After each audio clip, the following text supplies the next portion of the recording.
Hello students, मैं पीयूष राजपूत और आपका अपना चैनल पीयूष कोचिंग क्लासेस। तो बच्चों, आज हम पढ़ने जा रहे हैं कोलिगेटिव प्रॉपर्टीज।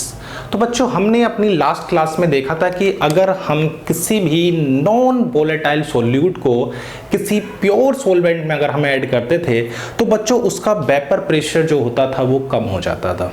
यानी और जो उसके वेपर प्रेशर में बच्चों कमी हो रही थी वो कमी यानी कि lowering of vapour pressure depends on the amount of solute, यानी कि उसके अमाउंट ऑफ सॉल्यूट पर क्या कर रहा था, डिपेंड कर रहा था।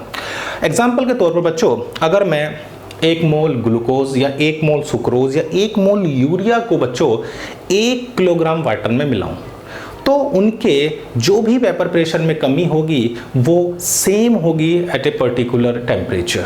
क्लियर है इतनी बात? यानी कि जो भी हमारी लॉरिंग ऑफ वेपर प्रेशर से जुड़ी हुई प्रॉपर्टीज होती हैं उस सॉल्यूशन की, वो बच्चों सभी डिपेंड किस पर कर रही हैं, अमाउंट ऑफ सॉल्यूट पर। तो एक लाइन हम कह सकते हैं कि ऐसी प्रॉपर्टीज उस आइडियल सॉल्यूशन की जो सिर्फ डिपेंड करती हैं किस पर, अमाउंट पर या नंबर ऑफ पार्टिकल्स पर, डिपेंड नहीं करती किस पर, नेचर पर बच्चों, तो उसे बोलते हैं हम क्या, कोलिगेटिव प्रॉपर्टीज। तो बच्चों ये कोलिगेटिव प्रॉपर्टीज अगर हम देखें तो 2 वर्ड से बनी हुई है। को मींस क्या होता है बच्चों, तो टुगेदर। क्या होता है? टुगेदर। और एक होता है लाइगेरे। इसका मतलब होता है बच्चों टू लिंक। क्या होता है? टू लिंक, यानी कि किसी भी सॉल्यूशन की जितनी भी प्रॉपर्टीज क्या हैं, कनेक्टेड हैं किससे, लॉरिंग ऑफ वेपर प्रेशर से, वो बच्चों सारी प्रॉपर्टीज कैसी होंगी, सेम होंगी। और वो बच्चों सारी प्रॉपर्टी डिपेंड करेंगे सिर्फ और सिर्फ अमाउंट ऑफ सॉल्यूट पर, उसकी नेचर पर नहीं। यानी कि कोलिगेटिव प्रॉपर्टीज जो हैं बच्चों वो सिर्फ डिपेंड्स कर रही हैं, यानी depends on amount of solute. ठीक है बच्चों, और डिपेंड नहीं कर रही, यानी does not depend on the nature and does not depends on the nature. यानी कि उसकी जो प्रॉपर्टीज हैं वो सिर्फ अमाउंट पर डिपेंड कर रही हैं, उसकी नेचर पर डिपेंड नहीं कर रही। इतनी बात क्लियर है? तो क्या डेफिनेशंस बनी, तो हम ये कह सकते हैं कि those properties of the solution, those properties of the solution which depend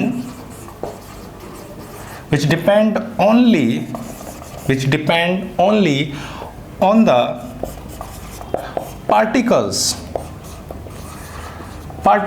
of the solute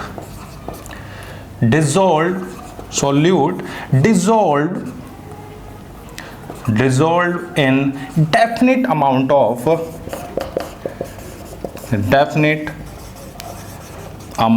of solvent and do not depend on the nature। Clear है इतनी बात? तो हम ये कह सकते हैं कि ऐसी प्रॉपर्टीज जो सिर्फ किस पर डिपेंड कर रही हैं बच्चों, अमाउंट पर, यानी कि नंबर ऑफ पार्टिकल्स पर, लेकिन डिपेंड नहीं करती किस पर, नेचर पर। बच्चों ऐसी प्रॉपर्टीज को हम बोलते हैं क्या, कोलिगेटिव प्रॉपर्टीज। क्लियर है इतनी बात? चलो भाई, अब बच्चों जो कोलिगेटिव प्रॉपर्टीज हमें पढ़नी है वो हमारी कौन कौन सी हैं, तो सबसे पहली आती है बच्चों हमारी relative lowering of vapour pressure. Clear है इतनी बात? तो पहले क्या है, relative lowering of vapour pressure. Second है बच्चों ऑस्मोटिक प्रेशर। थर्ड है बच्चों हमारी एलिवेशन ऑफ बॉइलिंग पॉइंट। और फोर्थ है बच्चों डिपर्शन ऑफ फ्रीजिंग पॉइंट। क्लियर है बात? तो इतनी बात आपको समझ में आ गई कि कोलिगेटिव प्रॉपर्टी क्या है, कि ऐसी प्रॉपर्टीज सॉल्यूशन की जो सिर्फ और सिर्फ डिपेंड कर रही हैं किस पर, अमाउंट पर, उसकी नेचर पर डिपेंड नहीं करती, उनको बोलते हैं कोलिगेटिव प्रॉपर्टी। 4 हमारी कोलिगेटिव प्रॉपर्टीज हमें पढ़नी है। Relative lowering of vapour pressure, osmotic pressure, elevation of boiling point and depression of freezing point. एक एक करके बच्चों इनको देखते हैं। तो आज हम पढ़ेंगे सिर्फ relative lowering of vapour pressure. Clear है इतनी बात? चलो भाई लिख लिया। अब देखो बच्चों, relative lowering of vapour pressure, एक बात तो समझ में आती है कि ये क्या है। तो भाई ये कोलिगेटिव प्रॉपर्टी है। चलो भाई अब देखते हैं इसको कि ये क्या है, किस पर डिपेंड कर रही है। यहां तक तो कोई दिक्कत नहीं। चलो भाई देखते हैं relative lowering of vapour pressure. तो बच्चों हमारी सबसे पहली है relative lowering of vapour pressure. ठीक है भाई, पहली बात क्या समझ में आती है कि it's a colligative property, it is a colligative property. ये क्या है? एक कोलिगेटिव प्रॉपर्टीज है। ठीक है बच्चों, मैंने आपको बताया था कि अगर हम किसी भी नॉन वोलेटाइल सॉल्यूट को ऐड कर रहे हैं किसमें, एक वोलेटाइल सॉल्वेंट में, तो उसका वेपर प्रेशर क्या होता है? कम हो जाता है। तो दूसरी बात कि when non volatile solute is added to pure volatile solvent, its vapor pressure decrease। Clear है इतनी बात कि उसका वेपर प्रेशर क्या हो जाता है? कम हो जाता है। कैसे? एक कंटेनर है जिसके अंदर बच्चों मैंने क्या लिया हुआ है? Pure solvent. क्या है इसमें? प्योर सॉल्वेंट है। क्लियर है? कुछ इसके यहाँ पर उस टेम्परेचर पर कुछ ना कुछ तो क्या होंगे? वेपर पार्टिकल्स होंगे जो इस पर क्या कर रहे होंगे? प्रेशर एक्सर्ट कर रहे होंगे। मान लिया मैंने वो प्रेशर क्या है? P0। क्लियर है? अब बच्चों मैंने इसमें एक नॉन वोलेटाइल क्या मिला दिया? सॉल्यूट ऐड कर दिया है। तो क्या होगा बच्चों कि अगर हम किसी भी प्योर सॉल्वेंट में क्या मिला रहे हैं? नॉन वोलेटाइल सॉल्यूट, तो वो देखो क्या करता है। तो बच्चों वो इसकी जो सरफेस है उसको घेर लेता है, उसके जो इवेपोरेशंस के लिए जो सरफेस एरिया अवेलेबल था उसको घटा देता है, डिक्रीज कर देता है, जिसकी वजह से बच्चों जो हमारे वेपर पार्टिकल्स होंगे वो कम बनेंगे। यानी कि ये जो हैं वो कौन है? सॉल्यूट है, और ये जो है वो कौन है? सॉल्वेंट है। अब इसका जो प्रेशर है वो कितना मान लिया मैंने? PS। इस सॉल्यूशन का जो प्रेशर है वो कितना है? PS। तो बच्चों जो प्रेशर ये होगा वो इस प्रेशर से तो कम होगा ना, यानी कि जो PS है वो लेस देन होगा किससे? P0 से। प्योर सॉल्वेंट के वेपर प्रेशर से क्या है? कम होगा। क्यों होगा कम? क्योंकि जो हमारे सॉल्यूट पार्टिकल्स हैं वो उसकी सरफेस को क्या कर रहे हैं? कवर कर रहे हैं, जिसकी वजह से वेपर्स बन नहीं पा रहे हैं और वेपर प्रेशर घट रहा है। क्लियर है इतनी बात? तो जो कमी है वो क्या है? तो मैं बोल सकता हूं कि लॉरिंग ऑफ वेपर प्रेशर क्या हो गई बच्चों? तो लॉरिंग ऑफ वेपर प्रेशर हो गई P0 माइनस PS। यही तो कमी है भाई। पहले कितना था? P0, अब कितना हो गया? PS। जो कमी हुई बच्चों से बोलते हैं lowering of vapour pressure. Clear है? यहाँ तक कोई दिक्कत? अब बच्चों ये जो कमी है, अगर मैं इस कमी को किसके रेस्पेक्ट में देख रहा हूं? इस प्योर सॉल्वेंट के रेस्पेक्ट में अगर मेजर करते हैं, यानी कि P0 minus PS upon P0। क्या बताया मैंने? कि जो भी हमारी कमी है इस प्रेशर में, उस कमी को अगर हम मेजर करते हैं इस प्योर सॉल्वेंट के रेस्पेक्ट में, तो बच्चों उसे बोलते हैं RLBP, यानी कि relative lowering of vapour pressure. कोई दिक्कत यहाँ तक क्लियर है? तो बात समझ में आ गई कि अगर हम किसी भी प्योर सॉल्वेंट में एक नॉन वोलेटाइल सॉल्यूट को मिलाते हैं तो बच्चों उसका वेपर प्रेशर कम हो जाता है। उसके वेपर प्रेशर में बच्चों जो भी कमी है वही कमी हमारी क्या होती है? Lowering of vapour pressure. अब उसको हम किसके रिस्पेक्ट में देख रहे हैं? प्योर सॉल्वेंट के, तो उसे बोलते हैं relative lowering of vapour pressure. Clear है यहाँ तक? फटाफट लिखो, बढ़ते हैं आगे। तो बच्चों हमारे पास relative lowering of vapour pressure क्या आ गया? तो हमारे पास हो गया RLBP आ गई P0 minus PS upon P0। Clear है यहाँ तक बात? चलो भाई, अब बच्चों आपने राउल्ट्स लॉ पढ़ा था। क्या था राउल्ट्स लॉ? तो मैंने आपको बताया था कि किसी भी सॉल्यूशन का जो वेपर प्रेशर होता है वो उसके मोल fraction of the solvent and vapour pressure of the solvent के प्रोडक्ट के इक्वल होता है। यानी कि मैं क्या लिख सकता हूं? PS is equal to P0 into mole fraction of solvent. लिख सकते हैं किसके अकॉर्डिंग? Raoult's law. ठीक है बच्चों, हम पढ़ चुके हैं इसको, कोई दिक्कत वाली बात? और हमने पढ़ा था कि mole fraction of solute plus mole fraction of solvent का सम क्या होता है? तो भैया 1 होता है। आप चाहो तो यहां से सॉल्वेंट की वैल्यू को निकाल सकते हो। तो मोल फ्रैक्शन ऑफ सॉल्वेंट हो जाएंगे PS अपॉन P0। क्लियर है? क्या मैं इसे यहां रख सकता हूं? तो क्या आ जाएगा कि mole fraction of solute plus PS upon P0 is equal to 1। यानी कि मोल फ्रैक्शन ऑफ सॉल्यूट हो गया 1 minus PS upon P0। Clear है इतनी बात? चलो भाई, यानी कि मोल फ्रैक्शन ऑफ सॉल्यूट हो गया P0 माइनस PS और P0। क्या है ये? क्या है ये? Relative lowering of vapour pressure. तो हम ये कह सकते हैं कि relative lowering of vapour pressure किसके इक्वल हो गई? मोल फ्रैक्शन ऑफ सॉल्यूट के। तो एक बात समझ में आ गई कि जितना हम सॉल्यूट मिलाएंगे उतनी ही ज़्यादा कमी होगी किस में? Relative lowering of vapour pressure में। क्लियर है यहाँ तक? कोई दिक्कत? चलो भाई, इस इक्वेशन को मैं, एक इक्वेशन हमारी ये है, इसे मैं 1 मान लेता हूँ बच्चों और इसको मैंने 2 ले लिया। क्लियर है इतनी बात? अब अगर बच्चों मैं इन दोनों को डिवाइड करूँ, चलो भाई देखते हैं कि x ऑफ सॉल्यूट, इसको और इसको मैं डिवाइड कर रहा हूँ मोल फ्रैक्शन ऑफ सॉल्यूट और मोल फ्रैक्शन ऑफ सॉल्वेंट। कितना है? P0 minus PS upon P0 और इसका हो जाएगा PS अपॉन P0। ये कैंसिल, क्या आ गया? P0 minus PS upon PS।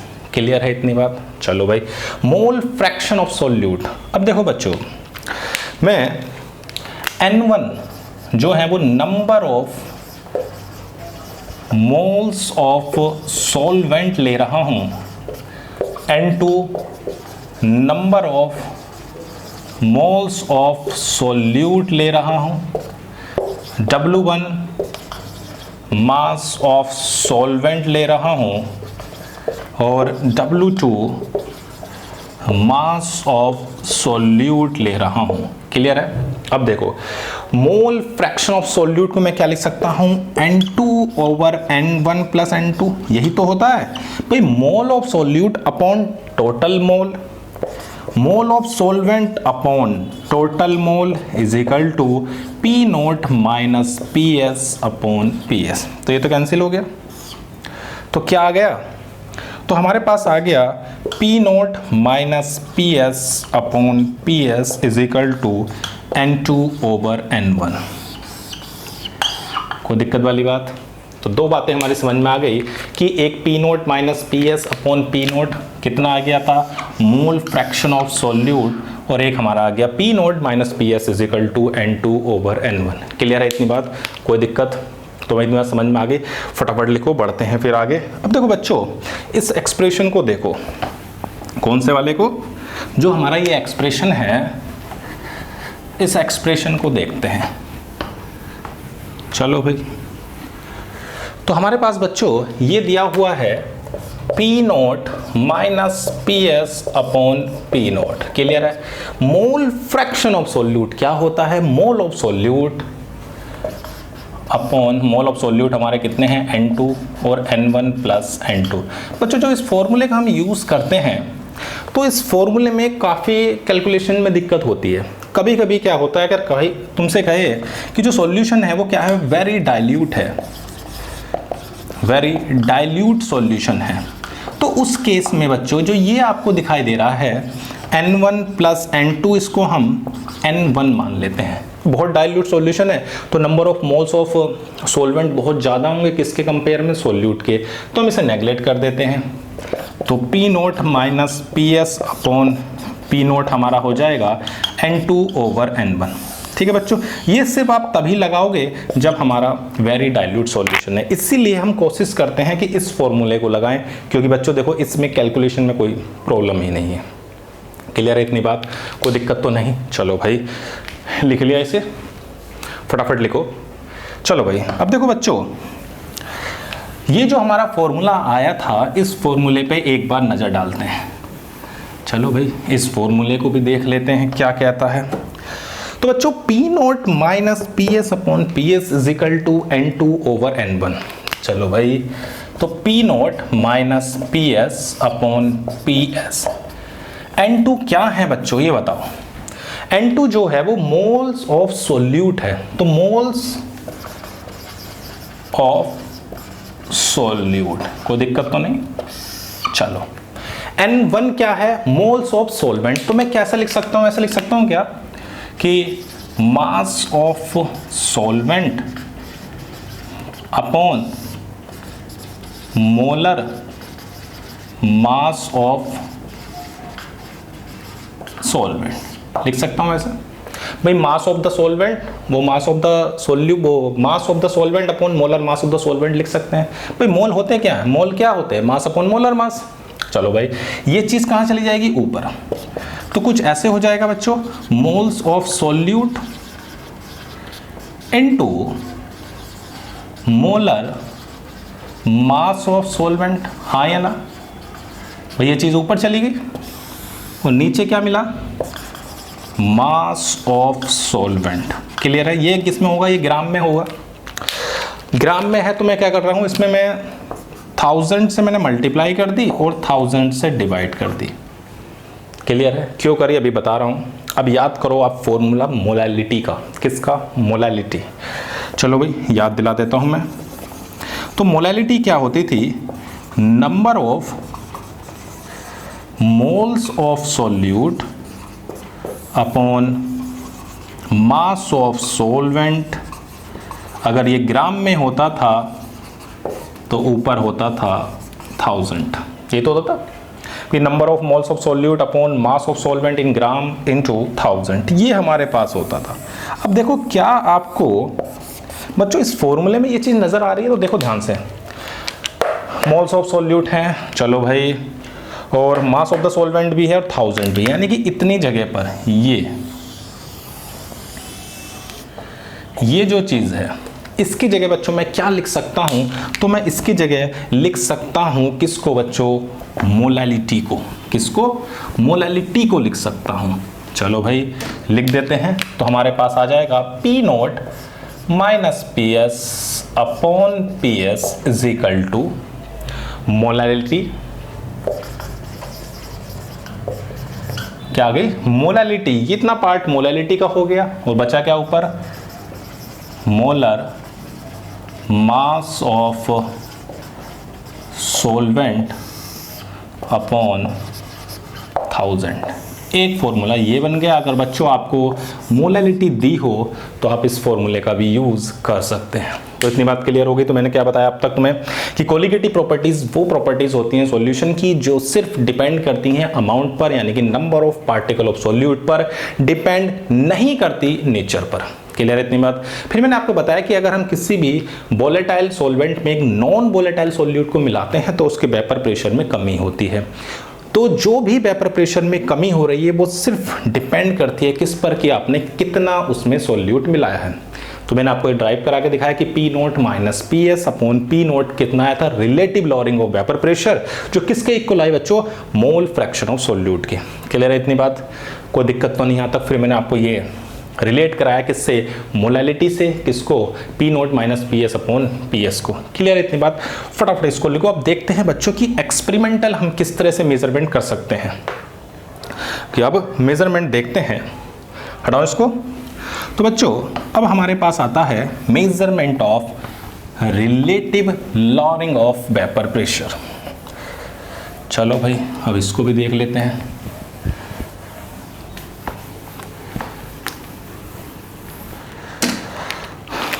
Next हमारे पास है measurement of relative lowering of vapour pressure. ठीक है बच्चों, इसको हम ओस्टवाल्ड, इसको हम क्या बोलते हैं, ओस्टवाल्ड वॉकर डायनामिक मेथड बोलते हैं, या आप इसको रेस्पिरेशन मेथड भी बोल सकते हैं। ठीक है बच्चों, उससे पहले आपको कुछ चीज़ें ध्यान में रखनी होंगी। जैसे अगर आपके पास एक कंटेनर है, ये आपके पास क्या है बच्चों, एक कंटेनर है। ठीक है बच्चों, इसमें मान लो आपने किसको भर दिया है, वाटर को फिल कर दिया। अब बच्चों आप इसमें अगर ड्राई एयर को पास करते हो, किसको बच्चों, ड्राई एयर को। अगर मैं किसी भी ड्राई एयर को, जैसे आपने मान लो कूलर देखा है, कूलर में से क्या होती है, ड्राई एयर जाती है और फिर ठंडी होकर निकलती है। अगर मैं इसमें ड्राई एयर को पास करूंगा और मान लो इसका बच्चों जो प्रेशर है वो हमारा कितना है, मैं मान लेता हूं इसको PS, सॉल्यूशन का भी जो प्रेशर होगा। अब इसमें से जो एयर निकलेगी बच्चों उसका प्रेशर भी क्या होगा, यही होगा।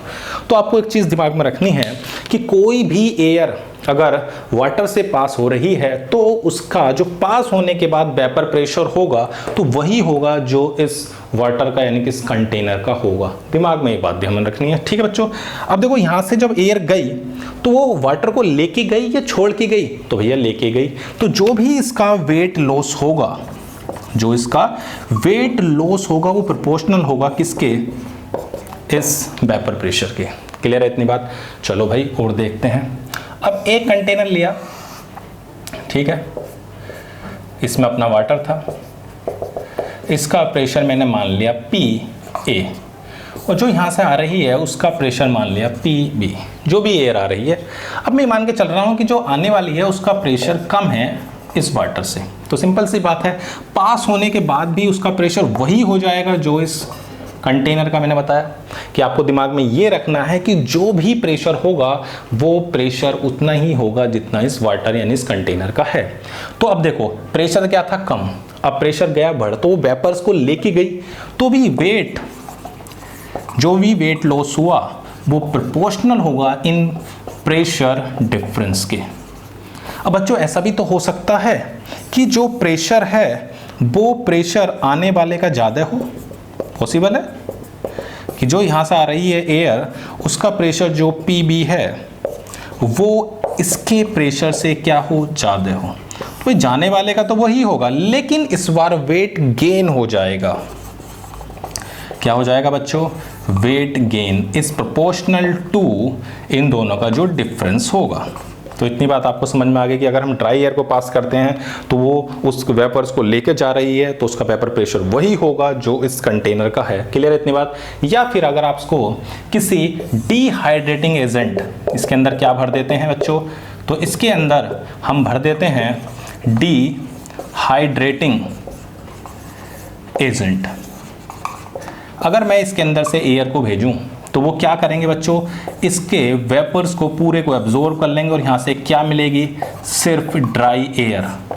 इसका जो भी प्रेशर हो, मान लेते हैं उसका प्रेशर PA है, तो इस बार वेट लॉस नहीं हुआ, इस बार वेट गेन हो गया। यानी कि पहले इसका क्या हो रहा था, वेट लॉस हो रहा था, इस वाले केस में वेट गेन हुआ, तो इस बार सारा का सारा वेपर उसमें निचोड़ लिया और फिर गई है। तो इस बार भी हम कह सकते हैं कि जो भी वेट गेन होगा वो प्रोपोर्शनल होगा पीए के। तो बच्चों जो भी वेट गेन होगा वो किसके प्रोपोर्शनल होगा, पीए के। इतनी बात क्लियर हो गई कि यानी कि जो आने वाली एयर है अगर उसका प्रेशर कम है तो वो वेट लॉस, मतलब वो वाटर को एब्जॉर्ब करती हुई जाएगी, और अगर उसका प्रेशर ज़्यादा है तो वाटर को छोड़ती हुई जाएगी।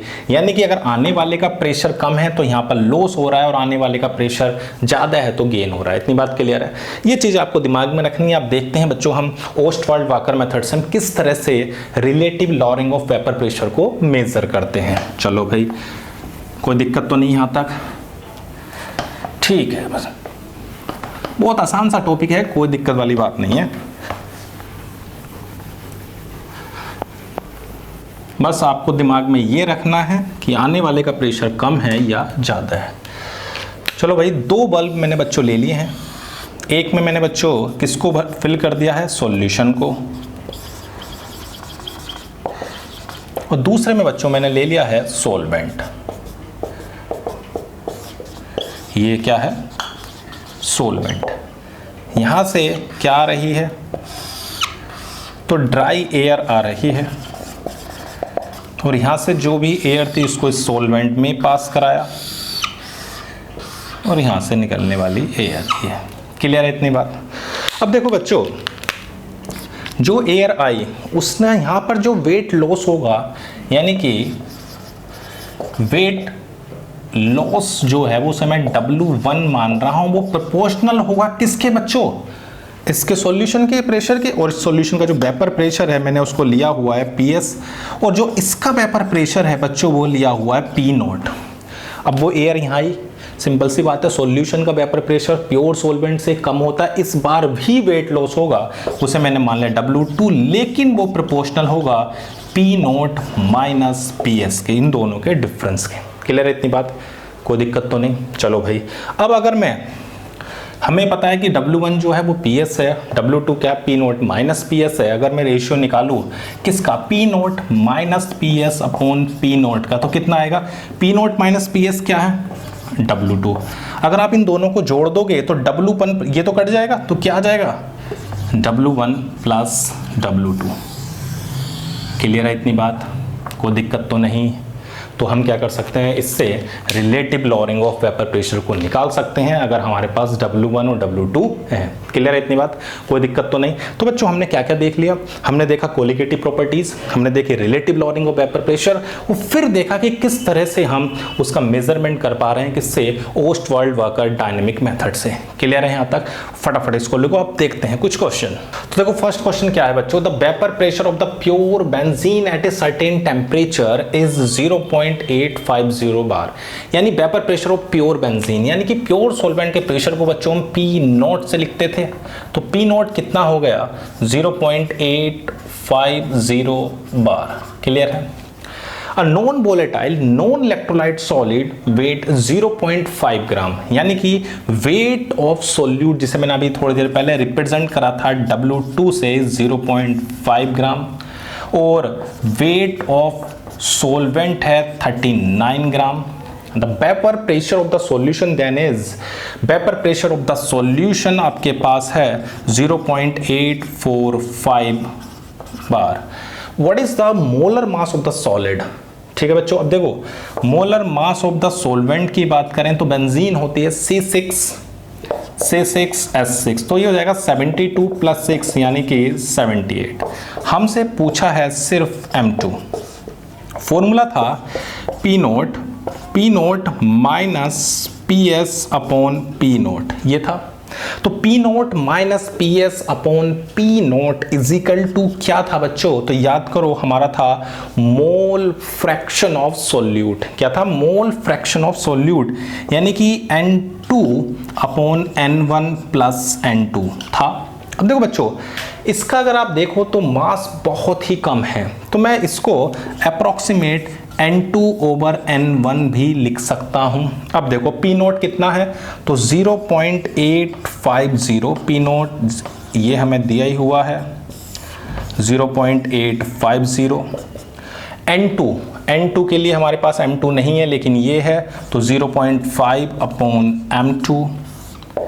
N1 हमें दिया हुआ है 39 अपॉन 72, तो इससे कैंसिल हो जाएगा और ये चला जाएगा ऊपर, तो ये आ जाएगा 0.850 से अगर तो माइनस करोगे तो 0.005, 0.850, और बच्चों जब ये ऊपर जाएगा तो 0.5 इंटू 2 क्या हो जाएगा, सिंपल 1, तो ये आ गया। इसके पॉइंट को हटा देते हैं, तो बच्चों M2 आ जाएगा 850 अपॉन 5, तो ये कैंसिल, तो इसका मोलर मास कितना आ गया, 170 ग्राम पर मोल। क्लियर है इतनी बात, कोई दिक्कत तो नहीं। आसान सा क्वेश्चन था, जो वैल्यू दी हुई थी रखी और फॉर्मूले में फटाफट रख दी, फटाफट नोट करो। देखते हैं नेक्स्ट क्वेश्चन। तो बच्चों सेकंड क्वेश्चन क्या कह रहा है, the vapour pressure of pure water at 298 kelvin is 23.8 mm, यानी कि हमारे पास पी नोट है 23.8 mm। क्लियर है।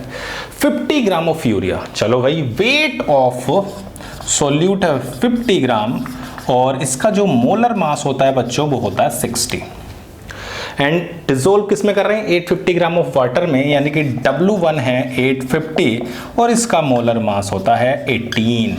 क्लियर है। हमसे पूछा है relative lowering of vapour pressure और PS। चलो भाई फॉर्मूला लिख लेते हैं, ये था मोल फ्रैक्शन ऑफ सोल्यूट, यानी कि N2 upon N1 plus N2, यानी कि W2 upon M2, W1 over M1 plus W2 over M2। W2 कितना है, 50 अपॉन 60, 850 अपॉन 18 एंड 50 अपॉन 60। इसे आप अगर सिंप्लीफाई यानी सोल्व करते हो, कैलकुलेट करते हो, तो 0.017 आएगा।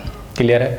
तो ये क्या आ गई, relative lowering of vapour pressure. अब वैल्यू रख दो, देखो इसमें पी नोट कितना था 23.8 minus PS 23.8 is equal to 0.017। Multiply करते हैं, 23.8 माइनस PS 0.017 23.8। क्लियर है यहाँ तक। अब देखो इसकी मल्टीप्लाई करते हैं तो लगभग आपका 0.4 के आसपास आएगा, और PS हो जाएगा 23.8 minus 0.4 23.4 mm of Hg। Clear है, बहुत आसान था, बस आपको फॉर्मूला दिमाग में रखना है, वैल्यू सब्स्टिट्यूट करनी है और कुछ नहीं करना है। फटाफट नोट करो, बढ़ते हैं अगले क्वेश्चन की ओर। तो बच्चों क्वेश्चन नंबर 3 क्या कह रहा है, IIT JEE 2015 का ये क्वेश्चन है। The vapour pressure of acetone, acetone क्या होता है बच्चों, तो CH3COCH3, और इसका जो मोलर मास होता है वो बच्चों ध्यान रखना 58 होता है, इज 185 टॉर, यानी कि हमें पी नोट दिया हुआ है 185 टॉर, और हमारे पास W1 दिया हुआ है 100 ग्राम, M1 दिया हुआ है 58। क्लियर है इतनी बात। चलो भाई कितने ग्राम नॉन वोलेटाइल सॉल्यूट मिला रहे हैं, तो 1.2 ग्राम, और हमसे M2 पूछा है। फॉर्मूला क्या था बच्चों, तो P nought minus PS upon P note N2 upon N1 plus N2 mole fraction. अब देखो 1.2 काफ़ी कम है 100 ग्राम में, तो आप इसे मान सकते हैं कि ये डाइल्यूट है, तो मैं इसको लगभग N2 ओवर N1 लिख सकता हूँ, कैलकुलेशन को थोड़ा आसान कर सकें। अब N2 क्या होता है बच्चों, तो N2 हमारा होता है W2, ये हो जाएगा W2 अपॉन M2, और ये हो जाएगा W1 ओवर M1। W2 कितना है बच्चों, तो 1.2 अपॉन M2, और ये है हमारे पास 100 अपॉन 58। अगर हम इसकी वैल्यू को रखें कितना आएगा, 185 माइनस 183, हमें दिया हुआ है PS कितना 183 upon 185 is equal to 1.2 into 58 और M2 इंटू 100। 185 में से 183 गए तो कितना बचेगा बच्चों, 2 185 1.2 इंटू 58 और m2 इंटू 100। ये जो बच्चों m2 की वैल्यू आएगी वो लगभग 64.38 के आसपास आएगी। क्लियर है इतनी बात? तो कुछ नहीं था, बहुत ही आसान था। आपके पास vapour pressure of acetone given था, आपके पास सॉल्यूशन का प्रेशर गिवन था, आपके पास सोल्यूट का मास दिया हुआ था, सोल्वेंट का मास दिया हुआ था और सोल्वेंट का मोलर मास गिवन था। आपको मोलर मास ऑफ सोल्यूट को निकालना था। बहुत इजी था, फटाफट नोट करो। देखते हैं आगे। तो बच्चों फोर्थ क्वेश्चन क्या कह रहा है? The mass of glucose that should be dissolved in 50 gram of water in order to produce same lowering of vapour pressure as produced by dissolving 1 gram of urea in the same quantity of water। हमारे पास formula था P nought minus P S upon P nought is equal to N2 over N1। Clear है? यहाँ पर N1 plus N2 था, लेकिन dilution इतना ज़्यादा है तो हम उसको N2 ओवर N1 भी ले सकते हैं। अब देखो उसने बोला कि ये चीज़ तो दोनों में सेम है या नहीं है, और N2 को आप क्या लिख सकते हो? W2 ओवर M2 और इसको W1 ओवर M1। अब देखो ये दोनों में सेम है। उसने बोला ना relative lowering of vapour pressure जो है वो हमारा क्या सेम है, तो ये वाला पार्ट सेम है तो हम इस वाले पार्ट को भी सेम कर सकते हैं कि W2 over M2 W1 over M1 किसके लिए ले लें बच्चों? ग्लूकोज के लिए। और दूसरी साइड ले लें W2 over M2 W1 over M1 किसके लिए ले लें बच्चों? तो यूरिया के लिए। क्लियर है? अब देखो the mass of glucose that should be dissolved in 50 gram of water. तो हमारे पास W2 नहीं है और यूरिया का कितना होता है बच्चों? 180 और वाटर यानी कि कितना है? 50 अपॉन 18। चलो भाई यूरिया का कितना है? 1। यूरिया होता है 60 और 15 अपॉन 18। क्लियर है? तो ये चीज़ कैंसिल और 60 से 180 तो W2 कितना आ गया? 3 ग्राम। क्लियर है इतनी बात? कोई दिक्कत? तो बस हमारे पास जो लॉरिंग ऑफ वेपर प्रेशर था वो सेम था। ये जब ये वाला पार्ट सेम है तो दूसरे वाले पार्ट को हमने दोनों के लिए सेम रख दिया और वैल्यू रखी, आंसर आ गया। फटाफट नोट करो, देखते हैं नेक्स्ट क्वेश्चन। तो बच्चों फिफ्थ क्वेश्चन हमसे क्या कह रहा है? 2 ग्राम each of solute A and B, molar mass of A is greater than B। जो बच्चों मोलर मास है वो बड़ा है किसके? मोलर मास के B से। are dissolved separately in 20 gram of the same solvent C। एक ही सोलवेंट में हम मिक्स कर रहे हैं। तो बच्चों हमारे पास फॉर्मूला था P nought minus P S upon P nought is equal to N2 over N1। किसके लिए था बच्चों? ये डाइल्यूट सॉल्यूशन के लिए, हाँ या ना? अब देखो बच्चों N2 क्या होता है? तो W2 ओवर M2। N1 क्या होता है? तो W1 ओवर N1। तो P nought minus P S upon P note. अब देखो मास दोनों सोल्यूट का सेम है तो ये कांस्टेंट, सोलवेंट का मास और सोलवेंट का मोलर मास भी कांस्टेंट है, और P नोट तो ये चीज़ तो बिल्कुल चलेगी। अब बचा क्या? सिर्फ हमारे पास lowering of vapour pressure is inversely proportional किसके आगे बच्चों? मोलर मास के। तो एक बात समझ में आ गई कि जिसका भी मोलर मास ज़्यादा होगा उसकी लॉरिंग ऑफ वेपर प्रेशर कम होगा। तो delta PA upon delta PB MB over MA, हाँ या ना? तो मैं कह सकता हूं किसका मोलर मास ज़्यादा है? A का। तो अगर A का मोलर मास ज़्यादा है तो उसकी जो लॉरिंग ऑफ वेपर प्रेशर होगा वो कम होगा, हाँ या ना? तो बस एक लाइन याद रखनी है कि जिसका मोलर मास ज़्यादा है बच्चों उसकी लॉरिंग ऑफ वेपर प्रेशर कम। तो बच्चों हमने इस क्लास में कोलिगेटिव प्रॉपर्टीज़ देखी, कितने टाइप्स की हैं वो देखी, और फिर हमने पढ़ा relative lowering of vapour pressure, फिर हमने उसका मेजरमेंट किया ओस्टवाल्ड वॉकर एक्सपेरिमेंट से, और फिर हमने बच्चों कुछ क्वेश्चन किए। तो बच्चों इस क्लास में सिर्फ इतना ही। Thank you.